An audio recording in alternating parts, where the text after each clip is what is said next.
विष्णु। आप मुझे ये बताओ, जो बैलेंस माइंडेड पर्सन होता है, जो ब्रह्म ज्ञानी होता है, जो स्थिर प्रज्ञ होता है, आप बार बार कह रहे हैं कि तू समत्व को प्राप्त हो, तू समता को प्राप्त हो, तू मोहित मत हो। ऐसा कोई व्यक्ति होता है जो मोहित ना होता हो? कोई होता है, मैंने देखा नहीं। ऐसा कौन है जिसको मोह ना होता हो? ऐसा कौन व्यक्ति है? और अगर है, बताइए उसकी परिभाषा। स्थित प्रज्ञ से कहा भाषा समाधि स्थिति किम प्रभाषित किम आसी प्रजत किम। उसके बहुत बहुत गहरा, आप सब अपने आप से पूछ सकते हैं कि इन परिभाषाओं में क्या हम कहीं कहीं पर हम उतरते हैं? क्या हम स्थित प्रज्ञ हैं? क्या परिभाषा है? सुनिए, अपने को भी डालिएगा, अपने आसपास के लोगों को भी डालिएगा, और देखिए क्या आपको कोई स्थित प्रज्ञ व्यक्ति मिला है आज तक? कहते हैं दुखेषु अनुद्विग्नमना सुखेषु विगतः वीतरागः क्रोधः स्थितिर्मुनि उच्यते।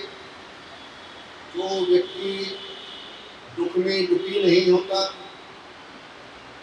जो व्यक्ति सुख में अति सुखी नहीं होता, अति सुखी, जो भय से, क्रोध से, राग से दूर है, जो खुद में स्थित है, स्वयं में स्थित है, स्थिति मुनि उच्यते, बताते हैं ज्ञानी लोग कि वो व्यक्ति बैलेंस माइंडेड होता है, स्थित प्रज्ञ होता है। पहली परिभाषा। क्या हम दुख में दुखी नहीं होते? क्या हमको थोड़ा सा सुख मिल जाए हम बहुत ज्यादा प्रसन्न नहीं हो जाते? क्या हमको भय नहीं होता? क्या हमको गुस्सा नहीं आता? अगर कोई हो बैलेंस माइंडेड तो अपने का निरीक्षण करें। और वो कहते हैं, देखो परिभाषाएं देते हैं पर बच्चों की तरह समझाते हैं। यदा सहन्ते च अयं कूर्मा अन्नानि सर्वसा इंद्रियाणि इंद्रियार्थेभ्यः तस्य प्रज्ञा प्रतिष्ठिता। जैसे देखो अर्जुन, जैसे कछुआ होता है, कछुआ वो अपने खोल में सारे लोगों को जब वो देखता है कि कोई परेशानी होती है, कोई दुष्ट आ रहा है उसके पास, कोई उसका दुश्मन आ रहा है, तो उसके नीचे हो जाता है और अपने खोल में सिकुड़ जाता है। तो कहते हैं उसी तरीके से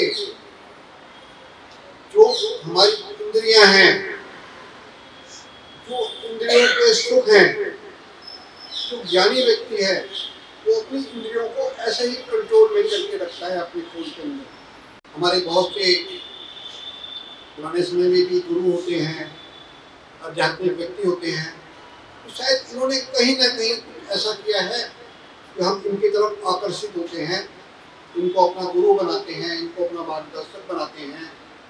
इनमें कहीं ना कहीं क्वालिटी शायद होती हो। और क्या बोलते हैं अर्जुन? पूछ ही नहीं रहे बातें, तो बता रहे हैं, फिर भी समझा रहे हैं। विषया विनिवर्धन्ते निराहारस्य देहिना। बहुत इंपॉर्टेंट बात है खासतौर पर लेडीज के लिए। विषया विनिवर्धन्ते निराहारस्य देहिना रसवर्जम रसो अपयस्वा परम दृष्ट्वा निवर्तते। क्या मतलब है? हमने व्रत रखा है, हमने व्रत रखा, आज हमको ये भोजन नहीं करना है, ये नहीं खाना है, लेकिन दिन भर उन चीजों के खाने की इच्छा बनी रहती है। कब कितने बजेंगे, कब चांद दिखेगा, कब ये भोजन मिलेगा। हमारा पूरा समय, पूरा मन चांद पर या उस समय पर टिका रहता है। विषया विनिवर्तन्ते निराहारस्य देहिना। निराहार देह होती है, उसको विषयों से दूरी तो हो जाती है। हमने कोई संकल्प कर लिया, पुरुषों के लिए भी हमने कोई संकल्प कर लिया हमें ये काम नहीं करना है, लेकिन आसक्ति बनी रहती है। कंट्रोल कर रहे हैं, बड़ा अहंकार से कंट्रोल कर रहे हैं, मैं ऐसा नहीं करता, मैं सिगरेट नहीं पीता, जो छोड़ रही हो बात, या कुछ समय के लिए छोड़ी हो, या मैं ऐसा कुछ खाता नहीं खाता, लेकिन आसक्ति बनी रहती है। कब मिले, ऐसे बहुत सी विषयों में मेरी आसक्ति होती है। कितनी बड़ी बात कही, सबसे बड़ी साइकोलॉजिस्ट भगवान कृष्ण उस समय में उन्होंने साइकोलॉजी की ऐसी ऐसी बातें अर्जुन को समझाती जो आज भी सांदर्भिक है। विषया विनिवर्तन्ते निराहार रसनेन रसवर्जम रसोपेशो परम दृष्ट्वा। अब आपने कहा कि मन में इच्छा तो रहती है ना, अर्जुन ने कहा मन में इच्छा तो रहेगी, लेकिन दूर हो जाएगी इच्छा भी दूर हो जाएगी। अगर आप किसी वस्तु से, किसी पदार्थ से, किसी आसक्ति से दूर होना चाहते हो तो उसको दूर करने का है परम दृष्टवा निवर्तते। उस परम पिता परमात्मा की शरण में जाने से वो आसक्ति भी दूर हो जाती है।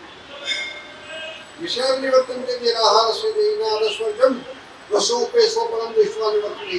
उसकी जो रस की इच्छा है, उसकी जो आसक्ति है वो दूर हो जाएगी। अगर आप परमात्मा से अपने को जोड़ लेते हैं, सभी नहीं रहते।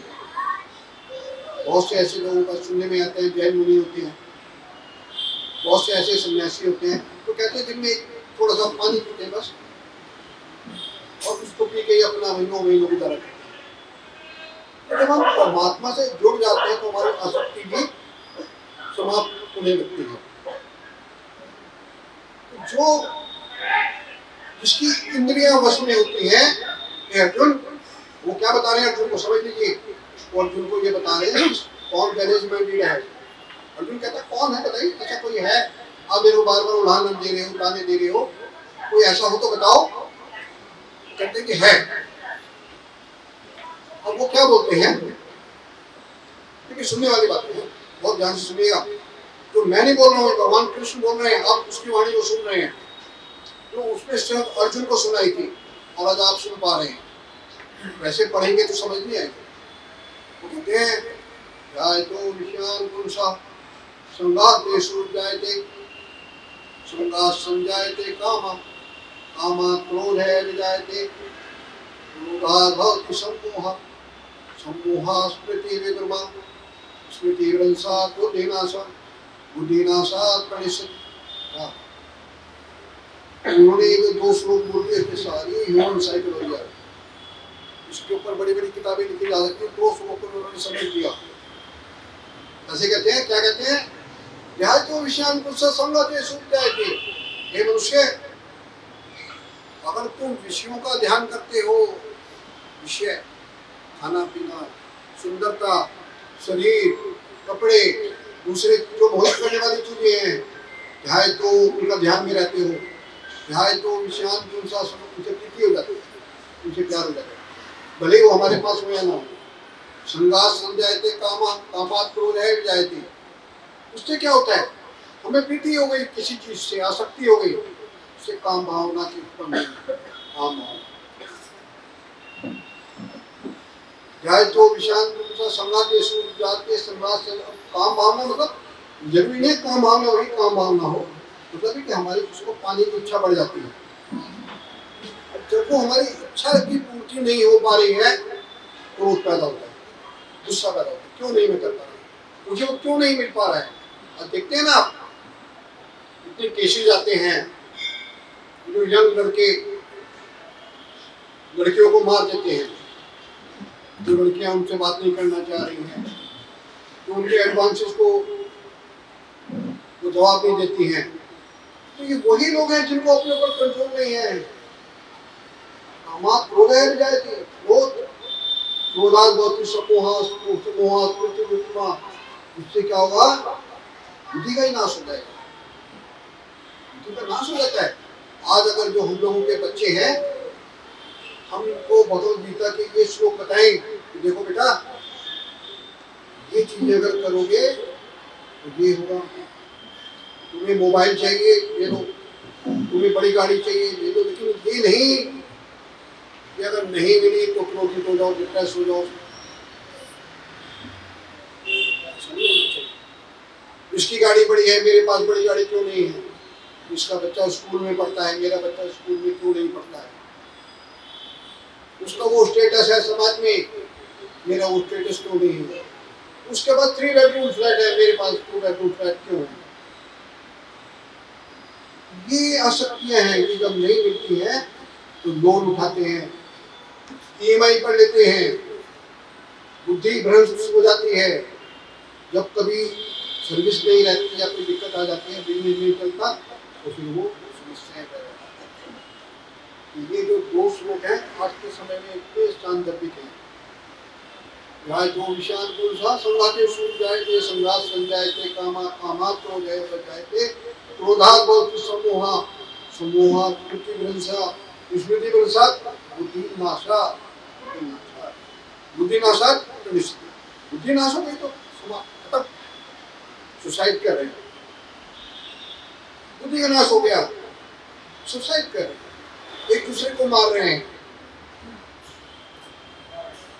लोग ऑपरेशन देख रहे हैं। आज के समय में भगवत गीता की इतनी ज्यादा जरूरत है हम सबको, लेकिन शायद इन्हीं कारणों से हम दूर हो गए।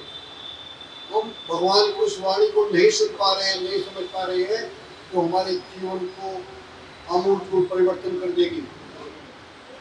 कृष्ण आगे कहते हैं तस्मात् यस्य महाबाहो निगृहीतानि सर्वसा इंद्रियाणि इंद्रियार्थेभ्य तस्य प्रज्ञा प्रतिष्ठिता। बहुत बड़ी बात कहते हैं, आप शायद समझ जाए। या निशा सर्वभूतानां तस्यां जागृति संयमी यस्यां जागृति सर्वाणि भूतानि सा निशा पश्यतु मुनि। जो जन साधारण के लिए दिन है,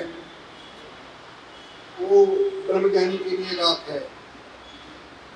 जो ब्रह्मज्ञानी के लिए रात है, वो जन साधारण के लिए दिन है। इसका अर्थ क्या है? इसका अर्थ दिन रात से नहीं है। इसका अर्थ यह है जो दिन, जो साधारण लोग जिसको सत्य समझ के चल रहे हैं, जिसको प्रकाश समझ के चल रहे हैं, ब्रह्मज्ञानी जानता है ये प्रकाश नहीं है, ये सत्य नहीं है, ये माया है, तो असत्य है। और जिसको ब्रह्मज्ञानी मानता है उसको लोग कहते हैं क्या किस बातों में पड़ गए, लेकिन जीवन को एंजॉय नहीं कर पा रहा है।